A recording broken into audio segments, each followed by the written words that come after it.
Askofu Dr. Benson Bagonza wa Kanisa la Kiinjili la Kilutheri Tanzania KKKT Dayosisi ya Karagwe amesisitiza kuwa ajenda ya mageuzi ni mali ya taifa zima na haipaswi kumilikiwa na chama chochote cha siasa. Akizungumza kuhusu mchango wa Rais Samia Suluhu Hassan katika mageuzi ya taifa, Askofu Bagonza amesema kuwa taifa lilimfahamu zaidi ya Rais Samia kupitia Bunge la Katiba mpya ambako alionyesha kipaji chake cha uongozi na mchango wake katika mchakato wa mageuzi ya utawala nchini.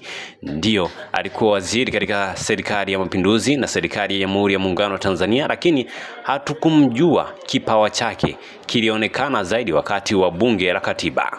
Alieleza kuwa kupitia mjadala mpana wa bunge hilo, taifa liliweza kuchambua historia yake, hali ya siasa na mustakabali wake, na kwamba Samia alikuwa sehemu muhimu ya mjadala huo pamoja na marehemu Samuel Sitta.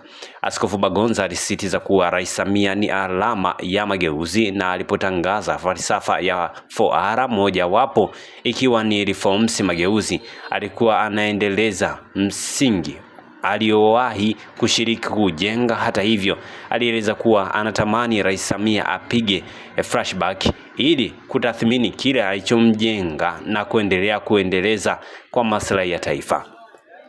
Natamani hii ajenda angeichukua akaimiliki kwa kuwa alianzisha yeye, kuliko sasa imechukuliwa na hasa hawa wapinzani wake Chadema ambao wanasema no reform no election. Akihitimisha, Askofu Bagonza ametoa wito kwa Watanzania wote kuwa macho na kuhakikisha kuwa ajenda ya mageuzi haiwezi kumilikiwa na kundi fulani au chama fulani, bali inabaki kuwa ajenda ya taifa.